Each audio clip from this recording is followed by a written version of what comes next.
Hello everyone, कैसे हो आप सब। आप सभी का स्वागत है हमारे नव्या एजुकेशन हब चैनल पर। अगर आप सभी इस चैनल पर नए हैं तो प्लीज़ लाइक करें, शेयर करें एंड सब्सक्राइब करें and press the bell icon for the regular updates and interesting videos. मेरा नाम डिम्पल है और मैंने क्लास 12 की सीरीज स्टार्ट करी हुई है, जिसमें आज मैं आपको लेक्चर 5 टॉपिक है electric field intensity at any point due to a short electric dipole. इस वीडियो को जब आप देखोगे तो आपको समझ नहीं आएगी, क्योंकि ये जो वीडियो के जो टॉपिक्स हैं इससे पिछली वीडियो से रिलेटेड है।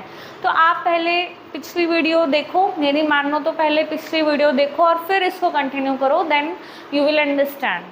ठीक है, तो अब हम करेंगे, अगर हम इलेक्ट्रिक डायपोल की वजह से इलेक्ट्रिक फील्ड इंटेंसिटी निकालनी है एट एनी पॉइंट, किसी भी पॉइंट पर हमने डायपोल की वजह से इलेक्ट्रिक फील्ड निकालनी है। ठीक है, लेट कर लेते हैं कि ये मेरा एक डायपोल है ए बी, और डायपोल किससे बनता है? दो इक्वल एंड अपोजिट चार्जेस से बनता है। ए पॉइंट पर लेट कर लेते हैं -q चार्ज रखा हुआ है और बी पॉइंट पर +q चार्ज रखा हुआ है। ठीक है, this is the centre point O and जो इस डायपोल की लेंथ होती है दैट इज 2a। तो ये जो डिस्टेंस हो जाएगा, this is a distance, AO is also a। Okay, अब हमने इस डायपोल की वजह से इलेक्ट्रिक फील्ड निकालना है किसी भी पॉइंट पर। लेट कर लेते हैं कोई एक पॉइंट यहाँ पर है, K पॉइंट है। ओके, और ये K पॉइंट डायपोल के सेंटर से R डिस्टेंस पर है। तो ओके, पोजीशन वेक्टर ये हो जाएगा, डायपोल से इस पॉइंट का डिस्टेंस हो जाएगा R। ओके, सिंपल R लिख लेते हैं, मैग्नीट्यूड वाइज ले लेते हैं। इस ये ओके आपका डिस्टेंस है, दैट इज R है। अब इस इलेक्ट्रिक डायपोल की वजह से हमने इस K पॉइंट पर क्या निकालनी है? इलेक्ट्रिक फील्ड इंटेंसिटी निकालनी है। ठीक है, देखो हर एक जो चार्जेस होते हैं वो दूसरे चार्ज के ऊपर क्या लगाते हैं? फोर्स लगाते हैं। ओके, लास्ट क्लासेस में मैंने आपको समझाया हुआ है। यहाँ पर K पॉइंट पर हमने मान के चलना है कि एक यूनिट पॉजिटिव टेस्ट चार्ज रखा हुआ है। यहाँ पर एक टेस्ट चार्ज रखा हुआ है जो कि यूनिट पॉजिटिव, यूनिट मीन्स होता है जिसकी वैल्यू 1 हो, 1 कूलाम कह सकते हो। तो क्या होता है कि ये +q चार्ज है, यहाँ पर भी +q रखा हुआ है, तो ये इसको क्या करेगा? रिपल्शन फोर्स एक्सर्ट करेगा। ये -q है, यहाँ पर +q है, तो इस चार्ज की वजह से K पे जो चार्ज रखा है आपका वो अट्रैक्शन फील करेगा। ठीक है, डायपोल के अराउंड एक ऐसा रीजन होता है जिस रीजन में कोई भी चार्ज अगर हम रख देते हैं तो उसकी वजह से क्या फील होगा? फोर्स फील होता है। ठीक है, अब हमने इलेक्ट्रिक फील्ड इंटेंसिटी निकालनी है। डायपोल मूवमेंट, डायपोल की डायपोल मूवमेंट होती है जिसको हम P से रिप्रेजेंट करते हैं, और P is equals to product of Q multiply this distance 2a। Vector form में इस तरह से लिखोगे आप, मैग्नीट्यूड वाइज आप लिखोगे Q इंटू 2a। और इस डायपोल मूवमेंट की जो डायरेक्शन होती है वो हमेशा -q टू +q होती है। तो आपकी डायपोल मूवमेंट की डायरेक्शन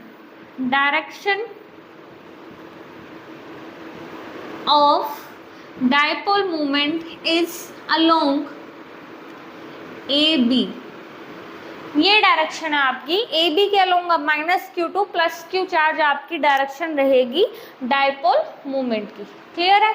ओके, अब आपको क्या करना है, मैंने 2 केसेस इससे पहले करवाए थे। अगर आपका पॉइंट इस डायपोल के एक्सियल लाइन पे हो, ओके, या फिर इक्वेटोरियल लाइन पे हो, तो इक्वेटोरियल लाइन से परपेंडिकुलरली इस डायपोल के परपेंडिकुलर डिस्टेंस पे कोई पॉइंट रखा है, तो ये दोनों टॉपिक मैं आपको लास्ट लेक्चर में करवा चुकी हूँ। ठीक है, तो हमने अभी ना तो एक्सियल लाइन पे ना ही इक्वेटोरियल लाइन पे, हमें किसी भी कोई भी एक्स्ट्रा पॉइंट लेना है। हमने कोई भी इसके अराउंड कहीं पर भी हमने कोई एक पॉइंट लेना है जिसके ऊपर हमने इलेक्ट्रिक फील्ड निकालनी है।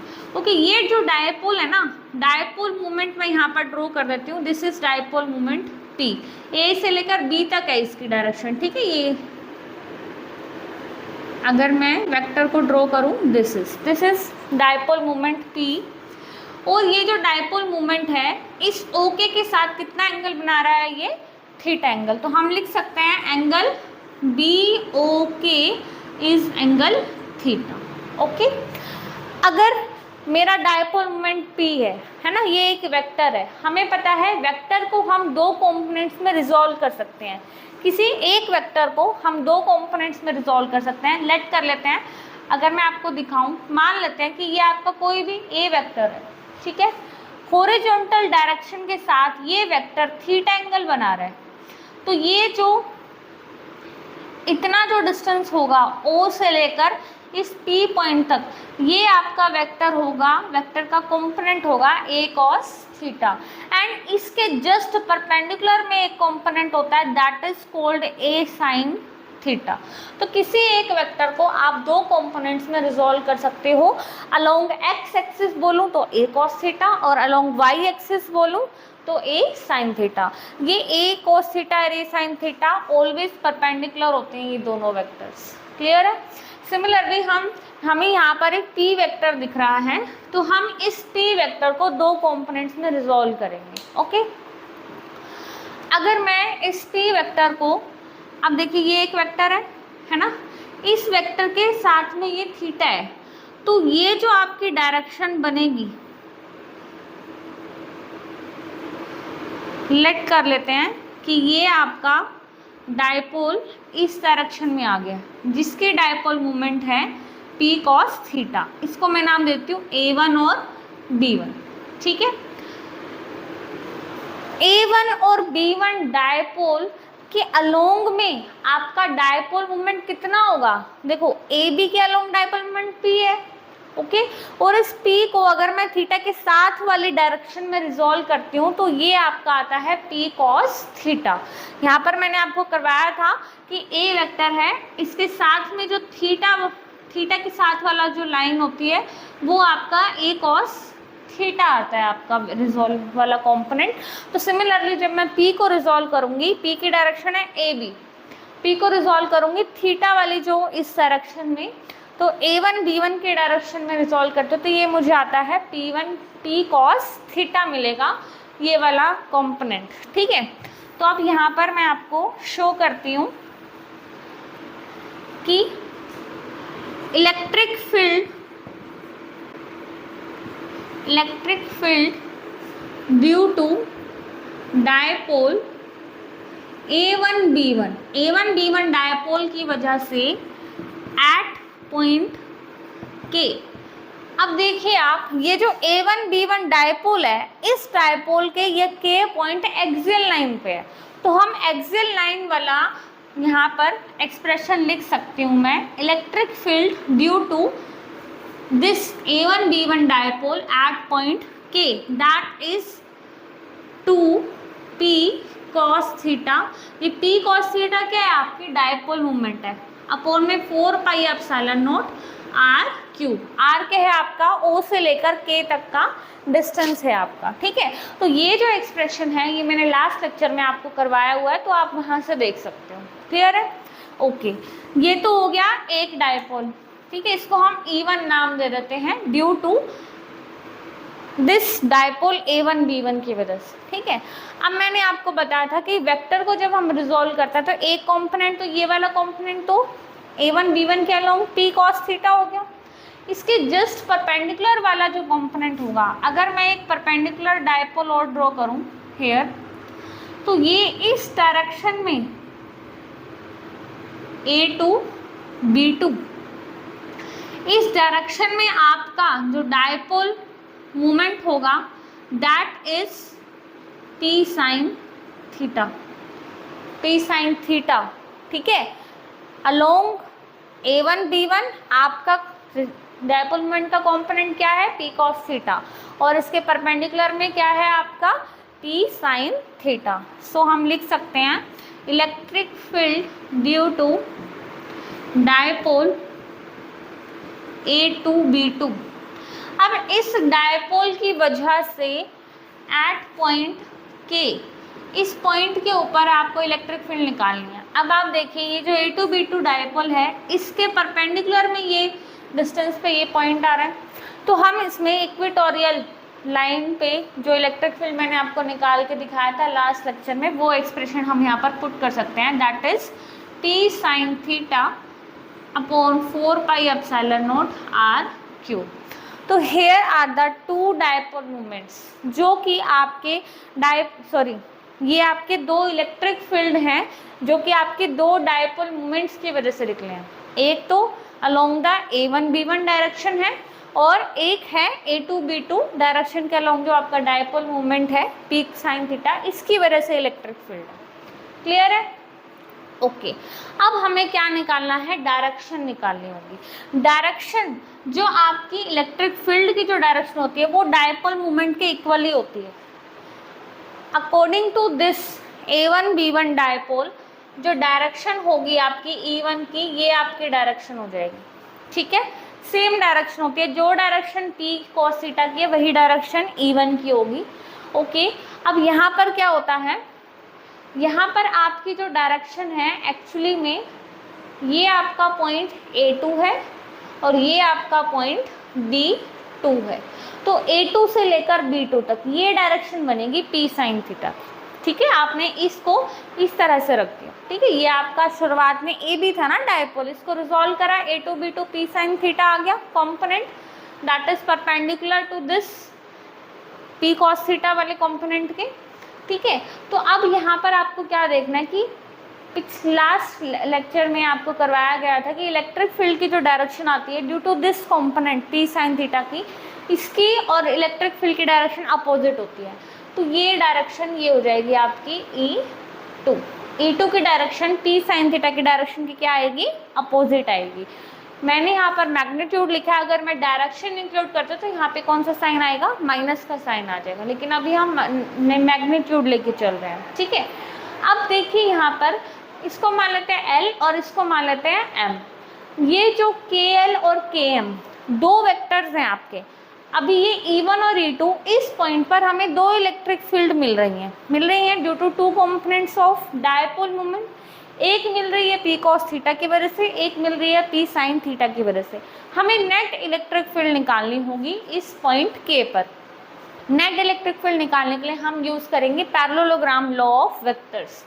हम क्या करेंगे, जस्ट इसके पैरेलल हम एक लाइन ड्रॉ करेंगे। ठीक है, और KL के पैरेलल भी हम एक लाइन ड्रॉ करेंगे। ओके, KL के पैरेलल है ML और KM के पैरेलल है NL, तो ये भी आपका वेक्टर कितना हो जाएगा, E2 पैरेलल्स। ये एक पैरेललोग्राम बना दिया जिसकी साइड्स क्या होती हैं, अपोजिट साइड्स इक्वल होती हैं, और ये वाला वेक्टर हो गया आपका E1। तो पैरेललोग्राम वेक्टर क्या कहता है, लॉ ऑफ वेक्टर्स क्या कहता है कि अगर मैं इस पैरेललोग्राम का डायगोनल ड्रॉ करती हूँ तो ये मुझे नेट इलेक्ट्रिक फील्ड दे देता है। रिजल्टेंट इलेक्ट्रिक फील्ड मुझे कैसे मिल सकती है, with the help of this diagonal. इस पैरेललोग्राम की डायगोनल क्या होता है, आपका रिजल्टेंट इलेक्ट्रिक फील्ड देगा। ठीक है, अब रिजल्टेंट इलेक्ट्रिक फील्ड जो ये E है, इसका मैग्नीट्यूड इक्वल होता है E1 square plus E2 square. ठीक है, ओके, तो ये आपका नेट क्या है, रिजल्टेंट मैग्नेटिक इलेक्ट्रिक फील्ड आ जाएगा। इसको हम सिंपल E से भी रिप्रेजेंट कर सकते हैं, that is E1 square plus E2 square. अब हम E1 और E2 की वैल्यूज इसमें पुट करेंगे, ये E1 की वैल्यू और ये E2 की वैल्यू है, उस एक्सप्रेशन में हम क्या कर देंगे, पुट कर देंगे, तो हमें नेट इलेक्ट्रिक फील्ड मिल जाएगी at point K due to the dipole A B।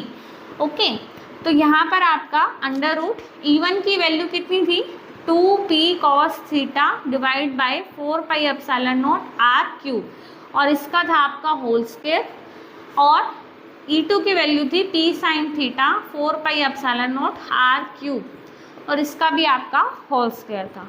ये आपका एक्सप्रेशन बन जाएगा 4P square cos square theta divide by 4 pi epsilon not का स्क्वायर R क्यूब का square plus P square sine square theta 4 pi epsilon not cube और R cube, sorry square आएगा यहाँ पर, और इसका स्क्वायर। अब आप देखिए इन दोनों टर्म्स में क्या कॉमन है, एक 4 पाई एप्सिलॉन नॉट का स्क्वायर कॉमन है, आर क्यूब का स्क्वायर कॉमन है और पी स्क्वायर कॉमन है। ये तीनों ही चीज़ें हम कॉमन ले लेंगे, कॉमन लेके इसका रूट है तो इसका जो स्क्वायर पार्ट है वो कट जाएगा रूट से, तो P 4 pi epsilon naught are cube, बस इतना ही बचेगा रूट के बाहर। ठीक है, क्योंकि इनका स्क्वायर है ना और रूट भी है, स्क्वायर और रूट कैंसिल हो जाते हैं, तो रूट के अंदर आपका बस यही बचेगा 4 cos square theta plus sign square theta. अब यहाँ पर हमने क्या करना है, ये 4 cos स्क्वायर थीटा है आपके पास, तो मैं क्या करती हूँ 3 cos स्क्वायर थीटा अलग लिख लिया और 1 cos स्क्वायर थीटा मैंने यहाँ लिख लिया। हमारे पास एक आइडेंटिटी होती है sine square theta plus cos square theta is equal to कितना होता है, कमेंट करो, 1 होता है। ठीक है, तो अब यहाँ पर आपको नेक्स्ट आपके जो इलेक्ट्रिक फील्ड मिल जाएगी that is P by 4 pi epsilon naught are cube under root 3 cos square theta plus 1।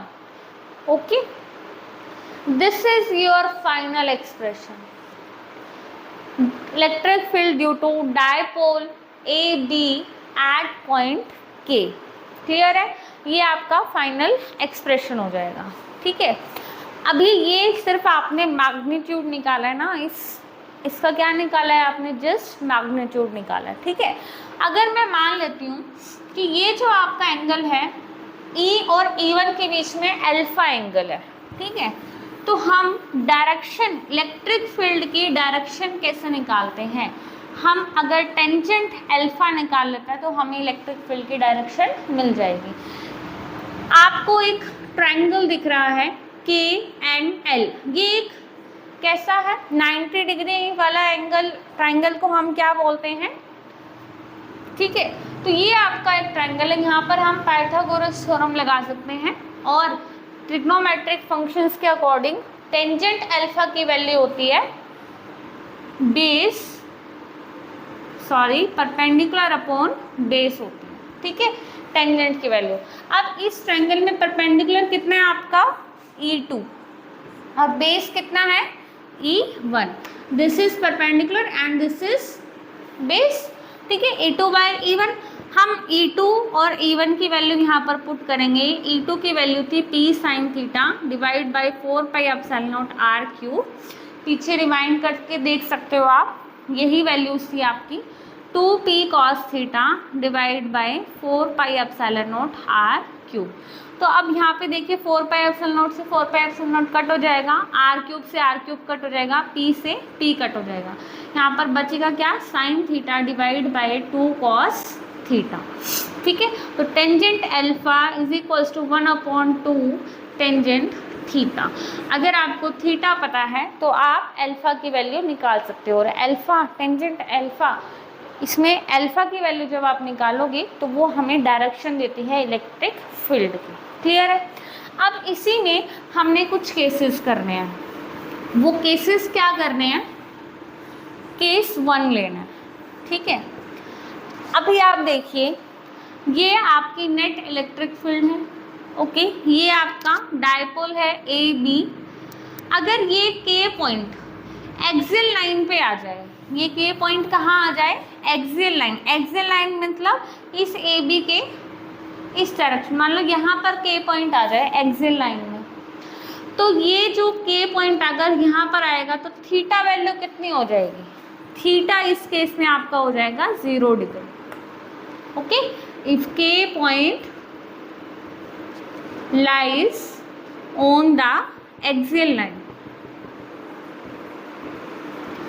अगर आप थीटा वैल्यू इस फाइनल एक्सप्रेशन में पुट करते हो देन आपका फाइनल एक्सप्रेशन क्या बन जाएगा, 4 pi epsilon naught are cube P/4 pi epsilon naught are cube under root 3 cos square 0, theta की वैल्यू कितनी है 0 प्लस 1, cos 0 कितना होता है 1 और 1 का स्क्वायर 1 हो जाएगा, यहाँ पर क्या बचेगा 3 + 1 बचेगा, 3 + 1 4 होता है और 4 का रूट आपका आ जाएगा 2। तो this is the expression for the axial line, है ना, एक्सियल लाइन पे कोई एक पॉइंट है उसके ऊपर इलेक्ट्रिक फील्ड हम निकाल सकते हैं, यही आपका पॉइंट आता है। ओके, अब केस नंबर 2 करेंगे हम।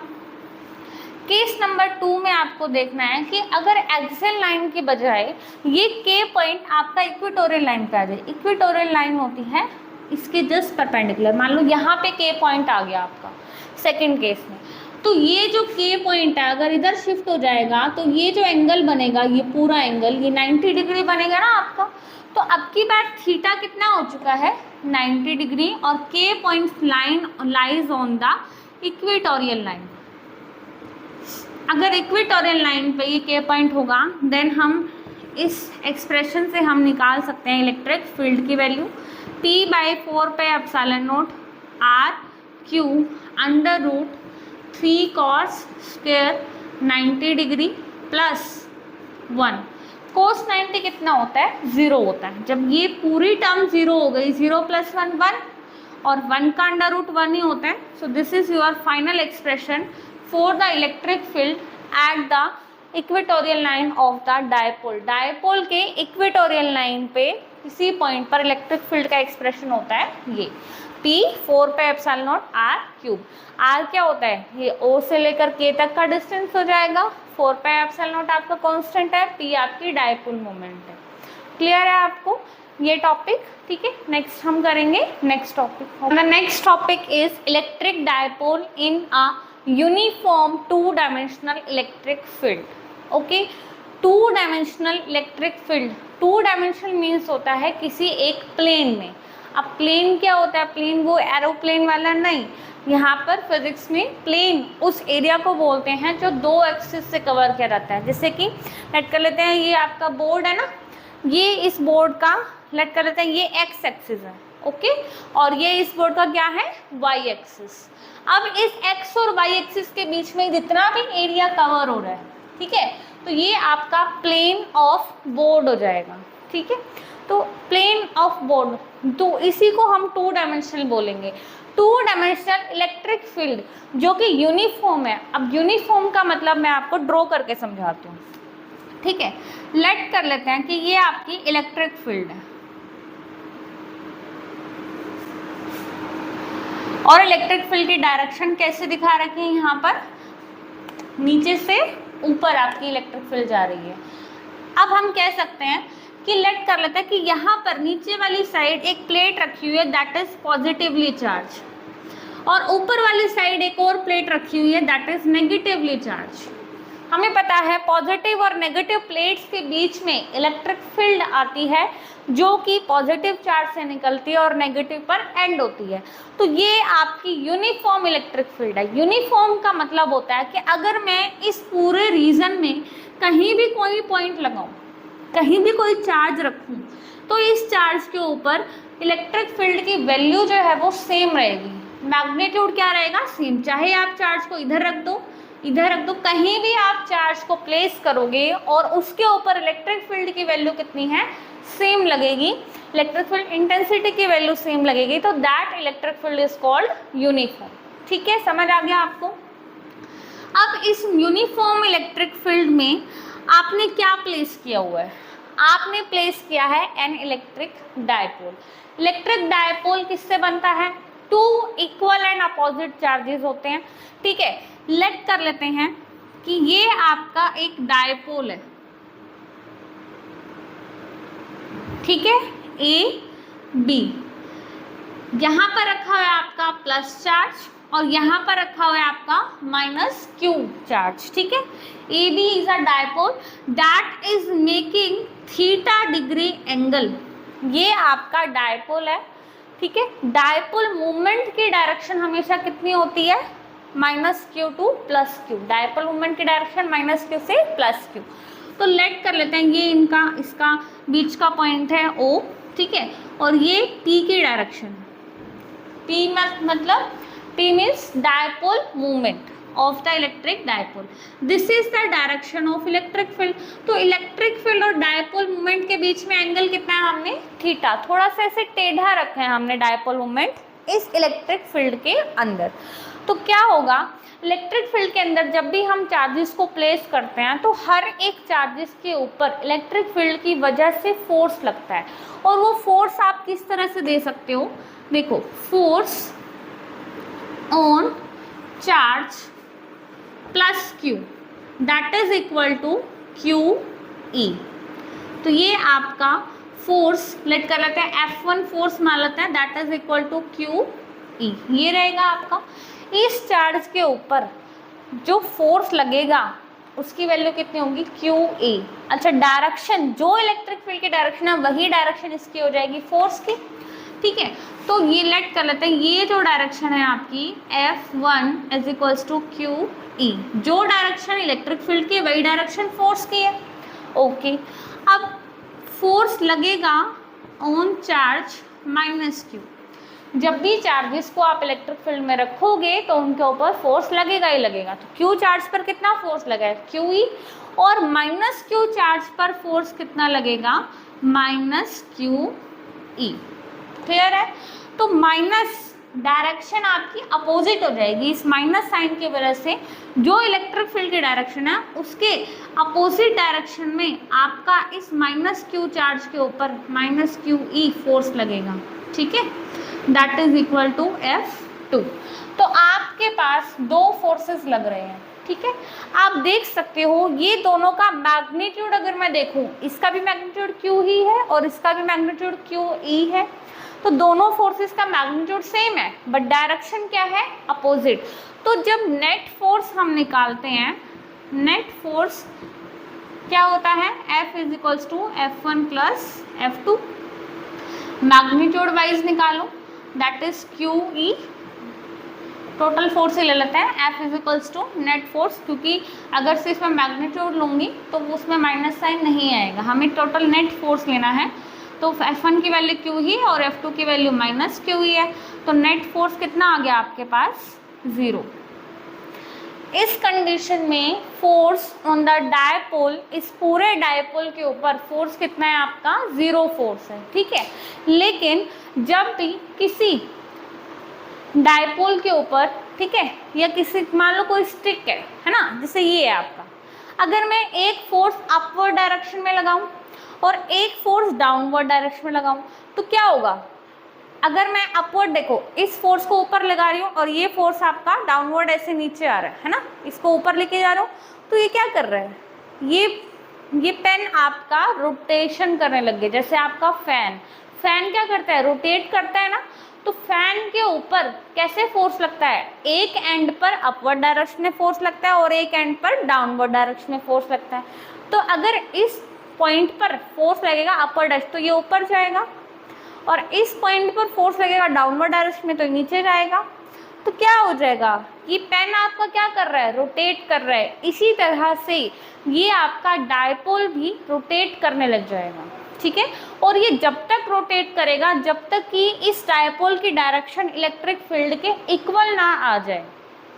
ओके, फोर्स, लीनियर फोर्स तो इस डायपोल पे 0 है, बट यहाँ पर रोटेशनल फोर्स एक्ट हो रहा है। कौन सा फोर्स एक्ट हो रहा है, रोटेशनल फोर्स, और इस रोटेशनल फोर्स को हम बोलते हैं टॉर्क। क्या बोलोगे, टॉर्क। ठीक है, और इस टॉर्क को रिप्रेजेंट करते हैं हम टाउ से। सिंबल इसका टाउ होता है। टॉर्क प्रोड्यूस होगा यहाँ पर और इसको रिप्रेजेंट करेंगे हम टाउ से रिप्रेजेंट करेंगे। ठीक है, रोटेशनल फोर्स को ही हम टॉर्क बोलते हैं। ओके, अब यहाँ पर ये एक कपल भी फॉर्म करता है। कपल क्या होता है, जब भी किसी एक स्टिक किसी भी चीज़ पर उसके एंड्स पॉइंट पर, जैसे कि ये है, इसके एंड पॉइंट पर अगर मैं इक्वल फोर्स लगाऊं और अपोजिट फोर्स लगाऊं, अब यहाँ पर देखो आप, हैं तो इक्वल फोर्स बट डायरेक्शन क्या है इनकी, अपोजिट डायरेक्शन है, तो ये दोनों फोर्सेस एक कपल बना लेते हैं। ठीक है, couple means two equal and opposite forces. इस कपल की वजह से क्या करने लग जाएगा, रोटेट करने लग जाएगा। उस रोटेशन इफेक्ट की वजह से टॉर्क प्रोड्यूस होगा, और इस टॉर्क की वजह से ये डायपोल मूवमेंट की ऐसे घूमेगा ना, ये डायपोल ऐसे घूमेगा तो किस डायरेक्शन में आ जाएगा, इलेक्ट्रिक फील्ड की डायरेक्शन में आ जाएगा ये। क्लियर है, तो अब हमें इस टॉर्क की वैल्यू निकालनी है। क्लियर है, तो कैसे निकालोगे, टॉर्क जो होता है उसको हम दूसरा नाम भी देते हैं, that is movement of force. Okay, movement of force को हम निकाल सकते हैं force multiply arm of the couple. Okay, अब ये what is arm of the couple, couple तो मैं आपको बता चुकी हूँ, इक्वल एंड अपोजिट फोर्सेस को हम कपल बोलते हैं। आर्म क्या है, आर्म मतलब इनका डिस्टेंस, इन दोनों फोर्सेस के बीच में डिस्टेंस, परपेंडिकुलर डिस्टेंस। लेट कर लेते हैं, ये एक मैं परपेंडिकुलर ड्रॉ कर रही हूँ, ठीक है, इस लाइन पर, इस पॉइंट को हम मान लेते हैं बी पॉइंट, हम मान लेते हैं सी पॉइंट मान लेते हैं, ओके, सी पॉइंट मान लिया। अब ये आपका डायपोल है, ये आपका F1 फोर्स है and this is F2 force. इस F2 से F1 तक का परपेंडिकुलर डिस्टेंस होगा आपका AC, तो इसी को हम आर्म ऑफ द कपल बोलते हैं। तो फोर्स का मैग्नीट्यूड मल्टीप्लाई AC, इससे हम क्या निकाल सकते हैं, टॉर्क निकाल सकते हैं। अब यहाँ पर आप देखिए कि ये पैरेलल लाइंस है ना, ये एंगल थीटा है, तो ये एंगल भी कितना होगा, अल्टरनेट एंगल की वजह से एंगल थीटा हो जाएगा। यहाँ पर आपको एक राइट एंगल ट्राइंगल दिख रहा है, राइट एंगल मीन्स जिसका एक एंगल 90 डिग्री होता है ना, CAB, ये आपको एक ट्राइंगल दिख रहा है, थोड़ा टेढ़ा है, ओके। अच्छा, इस थीटा के सामने वाले को हम परपेंडिकुलर बोलते हैं, ये आपका बेस हो जाएगा और ये इसका हाइपोटेन्यूज। अब हमें क्या पता है, हमें AC डिस्टेंस नहीं पता, लेकिन हमें AB डिस्टेंस पता है। डायपोल के बीच की जो लेंथ होती है दैट इज 2A होती है, ये हम मानते हैं शुरू से। तो अगर मैं फॉर्मूला लगाऊं साइन थीटा अगर मैं कैलकुलेट करूं that is perpendicular upon hypotenuse. आपने पढ़ा होगा, पंडित बद्री प्रसाद हर हर बोले। तो साइन थीटा की वैल्यू कितनी होती है, परपेंडिकुलर अपॉन हाइपोटेन्यूज। तो इस ट्रायंगल में आप देख सकते हो परपेंडिकुलर कितना है आपका AC है और हाइपोटेन्यूज कितनी है AB। तो यहाँ से AC की वैल्यू कितनी आ गई है, AB साइन थीटा। ये जो AC की वैल्यू आप यहाँ पे पुट कर सकते हो, तो AC की जब वैल्यू यहाँ पर पुट करोगे that is AB sine theta. ये जस्ट नॉर्मल मल्टीप्लिकेशन है, ठीक है, ये नॉर्मल मल्टीप्लिकेशन है। और अभी जस्ट मैंने आपको फोर्स का मैग्नीट्यूड निकलवाया था, जैसे यहाँ पर दो फोर्सेस है बट दोनों के मैग्नीट्यूड सेम है, तो कोई भी एक फोर्स ले सकते हैं that is QE, okay. AB की वैल्यू है 2A and here is sine theta. हम इसको इस तरह से भी लिख सकते हैं Q इंटू में 2A E sine theta. Q multiply 2A is the dipole moment, तो PE साइन थीटा। आपके पास टॉर्क मिल जाएगा, टॉर्क का ये मैग्नीट्यूड है, अभी डायरेक्शन वाइज नहीं लिखा है। Torque is equals to PE sine theta. तो PE साइन थीटा, आपने वेक्टर प्रोडक्ट पढ़ा होगा, अगर किन्हीं भी दो वेक्टर्स के बीच में अगर क्रॉस प्रोडक्ट हो, इसको हम वेक्टर प्रोडक्ट भी बोल देते हैं और क्रॉस प्रोडक्ट भी, तो एक इसका वैल्यू होती है A का मैग्नीट्यूड, B का मैग्नीट्यूड एंड साइन थीटा। साथ में डायरेक्शन होती है। इन दोनों वेक्टर्स का जब क्रॉस प्रोडक्ट करता है तो हमें एक अनदर वेक्टर मिलता है C वेक्टर। C वेक्टर का मैग्नीट्यूड तो ये होता है और डायरेक्शन आपकी एन कैप हो जाएगी, ठीक है। तो अब आप यहाँ पे देखिए tau is equals to PE sine theta है। P क्या है, मैग्नीट्यूड है डायपोल मोमेंट का, E क्या है, इलेक्ट्रिक फील्ड का डायपोल मोमेंट है, साइन थीटा है। तो हम टॉर्क को इस रूल के अकॉर्डिंग लिख सकते हैं ऐसे P cross E, okay, and here is the torque in vector form, ठीक है। अब मैग्नीट्यूड तो ये हो गया आपका। डायरेक्शन कैसे निकाल सकते हो, डायरेक्शन निकालोगे आप राइट हैंड स्क्रू रूल से, ठीक है। डायरेक्शन आप निकालोगे, ये मैं यहाँ पर मैग्नीट्यूड लिख देती हूँ, टाउ PE साइन थीटा।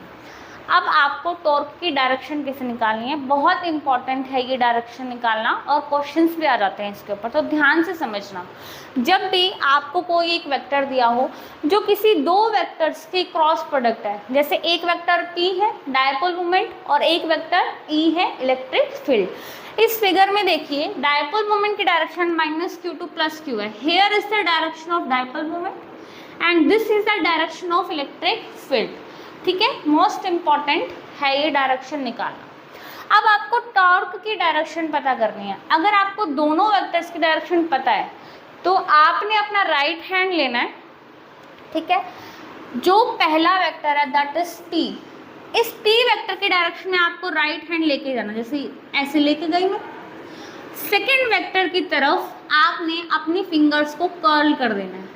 ये पी वेक्टर है और इस फिंगर्स को मैंने ई की तरफ कर्ल कर दिया, ई की तरफ कर्ल कर दिया। तो ये जो थंब है, आपको थंब दिख रहा है, thumb will give the direction of torque. Torque की डायरेक्शन आप कैसे निकाल सकते हो? थंब से। ओके, तो ये this is the P direction. P direction जो आपका फर्स्ट वेक्टर है उसकी तरफ आपको हाथ लेके जाना है, right hand only, right hand rule follow होगा। This is P vector. E vector की तरफ क्या करना है आपको? इलेक्ट्रिक फील्ड की तरफ आपने फिंगर्स को कर्ल करना है एंड थंब क्या देगा आपको? डायरेक्शन दे देगा टॉर्क की। तो ये जो थंब जो डायरेक्शन है क्या लिखोगे आप? आउटवर्ड डायरेक्शन है यहाँ पर। टॉर्क की direction of torque is, direction of torque is perpendicular to the plane of, आप कॉपी में लिखोगे तो प्लेन ऑफ पेपर लिख लेना, यहाँ पर मैं लिख लेती हूँ plane of board and outward. एक तो ये जो थंब है इस प्लेन के परपेंडिकुलर है और क्या है? डायरेक्शन क्या है? आउटवर्ड। इनवर्ड डायरेक्शन भी हो सकती है और आउटवर्ड। तो इस केस में आउटवर्ड डायरेक्शन है। तो आपको मैग्नीट्यूड पता लग गया, डायरेक्शन पता लग गई। क्लियर है? ठीक है। अब देखिए यहाँ पर हम कुछ केसेस करेंगे। वो केसेस क्या हैं? फर्स्ट केस है, लेट कर लेते हैं कि आपका theta 0 degree, theta 0 degree means ये जो डायपोल है already in the direction of electric field है। अगर इलेक्ट्रिक फील्ड की भी डायरेक्शन अपवर्ड साइड है और ये डायपोल मोमेंट भी आपका ऐसे हो चुका है, थीटा 0 हो चुका है, तो इस टाइम पे टॉर्क की वैल्यू क्या होगी? T sign 0। साइन 0 आपका 0 होता है तो टॉर्क आपका कितना हो गया? 0।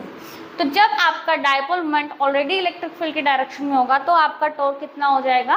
0 हो जाएगा। ठीक है, तो इस कंडीशन को हम बोलते हैं stable equilibrium. Stable equilibrium. Clear है? सेकंड केस क्या है? अगर आपका थीटा 180 डिग्री है, 180 डिग्री का मीन मतलब होता है इलेक्ट्रिक फील्ड की डायरेक्शन ऊपर है और ये जो डायपोल है ना ये ऐसे नीचे की तरफ आ चुका है। डायपोल मूवमेंट की डायरेक्शन किधर है? ये डायपोल मूवमेंट की डायरेक्शन है। तो इन दोनों वेक्टर्स के बीच में कितना एंगल बना? 180 डिग्री बना, है ना। अब 180 डिग्री है, डायपोल मूवमेंट की डायरेक्शन ये है। ये इलेक्ट्रिक फील्ड क्या करता है? टॉर्क लगाएगा इस डायपोल मूवमेंट पर और इसको बिल्कुल यहाँ पर सीधा करेगा ना, इस इलेक्ट्रिक डायपोल के ऊपर ऐसे टॉर्क लगेगा तो ये इसको सीधा करेगा। तो क्या होता है, ये जो आपकी कंडीशन होती है जब आपका थीटा 180 डिग्री होता है तो यहाँ पर आप इसको लिखोगे कि आपका डायपोल अनस्टेबल इक्विलिब्रियम में है। कौन से इक्विलिब्रियम में है? Unstable equilibrium. क्लियर है?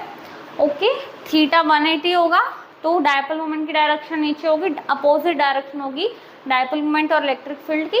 अगर सेम डायरेक्शन होगी तो टॉर्क 0 होगा और स्टेबल इक्विलिब्रियम होगा। टॉर्क यहाँ पर भी 0 होगा बट आपका अनस्टेबल इक्विलिब्रियम होगा, क्योंकि साइन की जब वैल्यू यहाँ पर थीटा की वैल्यू 180 डिग्री पुट करोगे तो भी टॉर्क 0 ही आएगा, लेकिन इस कंडीशन को हम बोलते हैं अनस्टेबल इक्विलिब्रियम। क्लियर है? एक थर्ड केस और रह गया, अगर थीटा आपका 90 डिग्री हो जाए।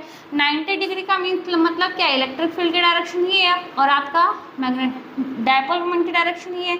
बिल्कुल ऐसे रख दिया जाए अगर आपका डायपोल है ना, तो ये डायपोल अगर इस तरह से रखोगे तो 90 डिग्री आएगा इनके बीच में। तो यहाँ पर जब आप साइन 90 पुट करोगे दैट इज 1, तो इस केस में आपको मैक्सिमम टॉर्क मिलता है, मैक्सिमम टॉर्क लगेगा इस डायपोल के ऊपर। ठीक है, सो this is the condition for the maximum torque. Maximum torque की कंडीशन कब होती है? जब डायपोल मूवमेंट और इलेक्ट्रिक फील्ड की डायरेक्शन के बीच में कितना एंगल होगा? 90 डिग्री एंगल होगा। क्लियर है? ओके, अब हमारे पास 3 केसेस और हैं इस टॉपिक में। दैट इज वो क्या है? लेट कर लेते हैं कि ये एक इलेक्ट्रिक डायपोल रखा हुआ है आपका -q और +q। ठीक है, अगर जो आपका इलेक्ट्रिक फील्ड है वो यूनिफॉर्म इलेक्ट्रिक फील्ड है और उसकी डायरेक्शन ये है, मुझे पता है, ये लेट कर लेते हैं, ये इसका सेंटर पॉइंट है A B और डायपोल मूवमेंट की भी डायरेक्शन -q to +q होती है। अब आप देख सकते हो जो डायरेक्शन डायपोल मोमेंट की है वही डायरेक्शन किसकी है, इलेक्ट्रिक फील्ड की। ओके, यूनिफॉर्म इलेक्ट्रिक फील्ड का मैंने मतलब शुरू में ही समझाया था। यूनिफॉर्म इलेक्ट्रिक फील्ड का मतलब क्या होता है कि इस चार्ज पे भी और इस चार्ज पे भी इलेक्ट्रिक फील्ड की वैल्यू सेम रहेगी। तो इसके ऊपर लगने वाला फोर्स और इसके ऊपर लगने वाला फोर्स दोनों क्या होंगे, इक्वल होंगे और अपोजिट है। तो इस केस में नेट फोर्स कितना होगा, 0, और नेट टॉर्क भी कितना होगा इस केस में, 0, क्योंकि एंगल कितना है, थीटा यहाँ पर 0 डिग्री है, डायरेक्शन क्या है आपकी, सेम। सेकेंड केस है, अगर आपका नॉन यूनिफॉर्म इलेक्ट्रिक फील्ड में रख दें हम डायपोल को। नॉन यूनिफॉर्म इलेक्ट्रिक फील्ड में अगर मैं डायपोल को रखती हूँ तो नॉन यूनिफॉर्म का मतलब होता है इसके अंदर भी दो केस होंगे। इसके अंदर दो केस कैसे हो सकते हैं, if electric field is increasing from A to B, A point से बी पॉइंट तक जाते जाते इलेक्ट्रिक फील्ड की वैल्यू इंक्रीज हो रही है। यूनिफॉर्म इलेक्ट्रिक फील्ड में हर एक पॉइंट पर इलेक्ट्रिक फील्ड की वैल्यू सेम रहती है ना। तो यहाँ पर इलेक्ट्रिक फील्ड की वैल्यू सेम थी तो फोर्स भी सेम थे, तो आपका नेट फोर्स 0 हो गया था। लेकिन नॉन यूनिफॉर्म में क्या बोला है, first case electric field is increasing, यहाँ पे इलेक्ट्रिक फील्ड कम है तो यहाँ पर फोर्स भी क्या होगा, लेस फोर्स होगा, ठीक है। और जहाँ पर आते आते बी तक आते आते इलेक्ट्रिक फील्ड ज़्यादा हो गया है तो आपका क्यू प्लस क्यू चार्ज पर फोर्स लगेगा मोर, तो नेट फोर्स यहाँ पर आपका 0 नहीं होगा और डायरेक्शन क्या होगी, along the direction of A B. Clear है। अगर मान लो ये जो फोर्स है ये डिक्रीजिंग हो जाए, डिक्रीजिंग मीन्स ए से बी तक force decrease, electric field decrease हो रहा है। अगर ए पे इलेक्ट्रिक फील्ड की वैल्यू ज़्यादा है और बी तक जाते आते इलेक्ट्रिक फील्ड की वैल्यू क्या हो गई, कम, तो बी पर इलेक्ट्रिक फील्ड की वैल्यू कम है तो फोर्स भी कम हो गया और यहाँ पर फोर्स क्या हो गया आपका ज़्यादा। And you can show this by the length of this vector, इस लेंथ को भी आप यहाँ पर छोटा बनाओगे क्योंकि फोर्स यहाँ पर लेस है, इलेक्ट्रिक फील्ड आपकी डिक्रीज हो रही है, ठीक है, और फोर्स यहाँ पर ज़्यादा है यहाँ पर कम है, तो यहाँ पर भी नेट फोर्स क्या होगा, टोटल फोर्स क्या होगा आपका 0 के इक्वल नहीं होगा। जब इक्वल फोर्सेज होता है ना तभी 0 आता है, ठीक है, डायरेक्शन अपोजिट है। अच्छा, तीनों ही केसेस में टॉर्क आपका 0 रहेगा क्योंकि डायपोल मोमेंट और इलेक्ट्रिक फील्ड के बीच में एंगल कितना है आपका, 0 ही। क्लियर है। तो अब इसके बाद हम next topic, so the next topic is potential energy of the dipole in the uniform electric field. Okay, सबसे पहले आपको समझना होगा कि व्हाट इज पोटेंशियल एनर्जी, ठीक है। जब भी आप किसी भी ऑब्जेक्ट की साइज, शेप या उसकी पोजीशन को चेंज करते हो, ठीक है। अब जैसे कि ये आपका मार्कर है ना, इस मार्कर को मैंने इतनी हाइट पर, अर्थ से इतनी हाइट पर उठा रखा है। अगर मैं इस हाइट से इसको और ऊपर लेके जाऊं तो मुझे क्या करना पड़ रहा है, फोर्स अप्लाई करना पड़ रहा है ना। अपने आप तो ये जो मार्कर है अपने आप तो ऊपर नहीं जाएगा ना, इसकी पोजीशन खुद से चेंज नहीं हो सकती, मुझे क्या करना पड़ेगा, फोर्स अप्लाई करना पड़ेगा। जब भी फोर्स अप्लाई करते हैं और कोई ऑब्जेक्ट कुछ डिस्टेंस ट्रेवल करता है, यहाँ से लेकर यहाँ तक डिस्टेंस ट्रेवल करा, तो मैंने वर्क किया इस बॉडी के ऊपर, मार्कर के ऊपर क्या किया, वर्क किया। और यही वर्क लगाते टाइम जो मैंने एनर्जी लॉस करी है, जब भी हम वर्क करते हैं अगर मैं काम करूँगी तो मेरी एनर्जी लॉस होगी, तो इस मार्कर को यहाँ से यहाँ तक उठाने में जितनी मेरी एनर्जी लॉस हुई है वो एनर्जी किसने ले ली, इस मार्कर ने ले ली। और इसी एनर्जी को जो इसके अंदर स्टोर हो चुकी है एनर्जी, इस एनर्जी को हम बोलते हैं पोटेंशियल एनर्जी।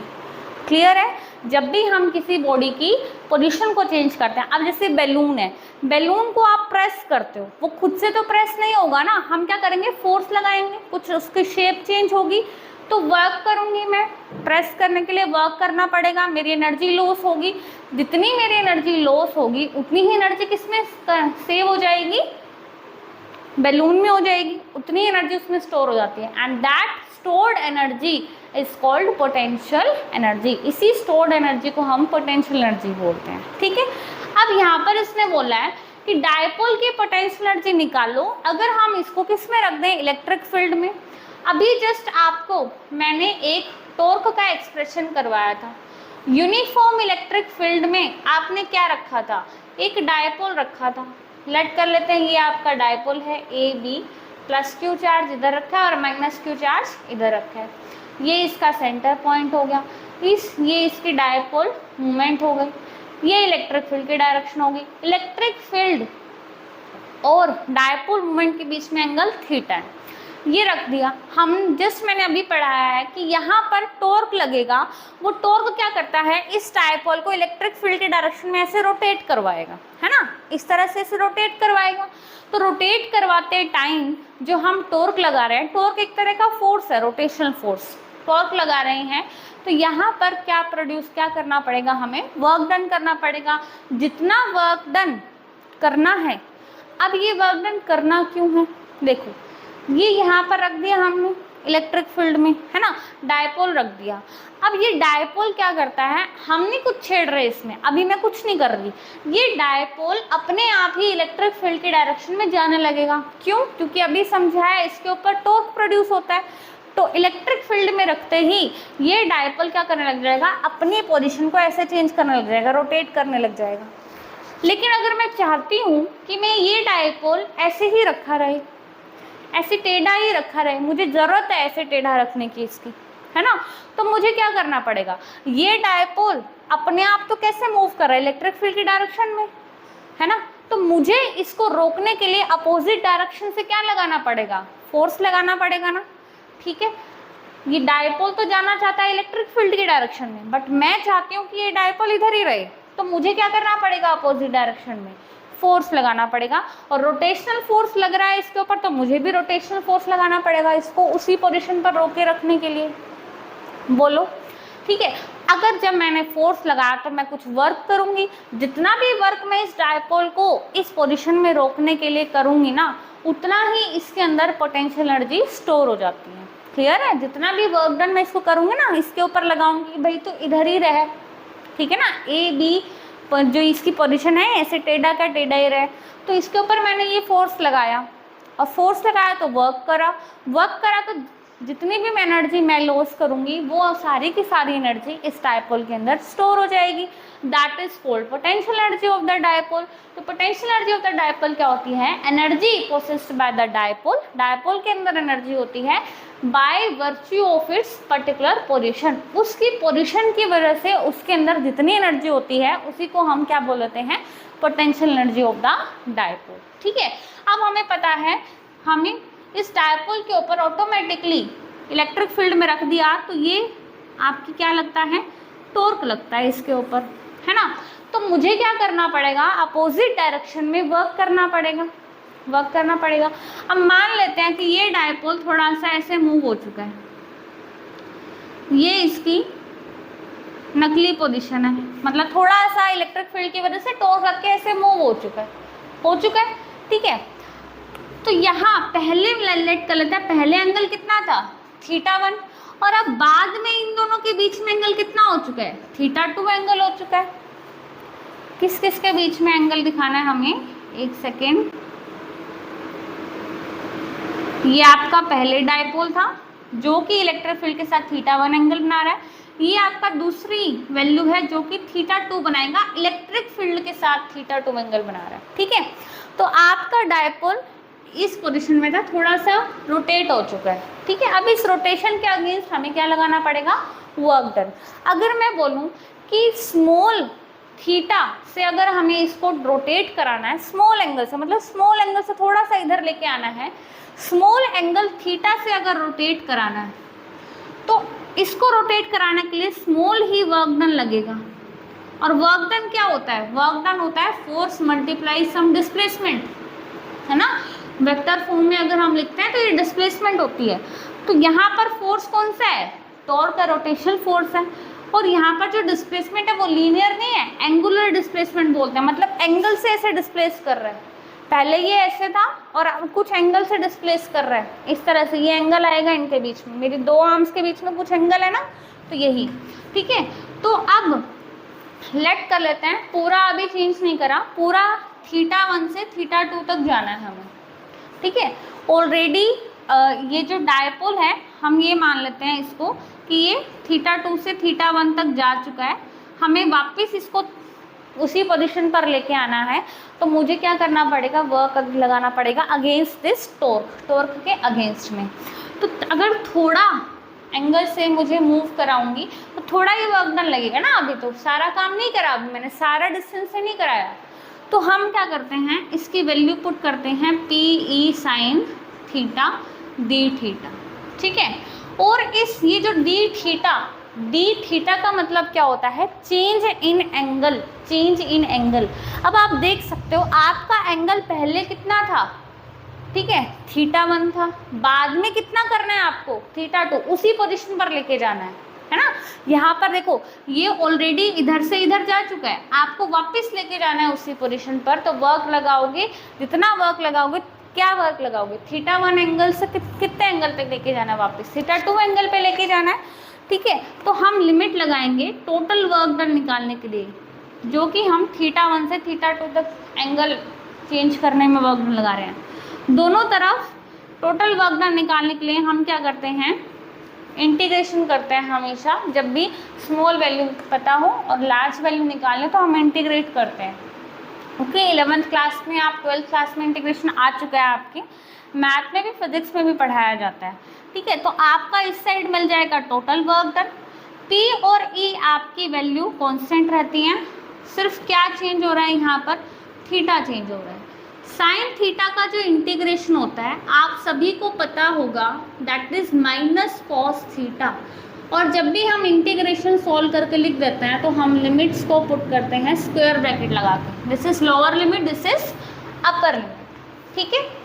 अब इसके बाद तो हमारा टोटल वर्क डन कितना हो जाएगा, टोटल वर्क डन हो जाएगा माइनस पी ई, सबसे पहले अपर लिमिट पुट करते हैं cos θ2 माइनस लगा के लोअर लिमिट पुट करते हैं cos θ1। So this is your final expression of work done. जितना वर्क डन करोगे ना आप इसको वर्क टॉर्क के अगेंस्ट, उतनी ही इस डायपोल में पोटेंशियल एनर्जी स्टोर हो जाती है।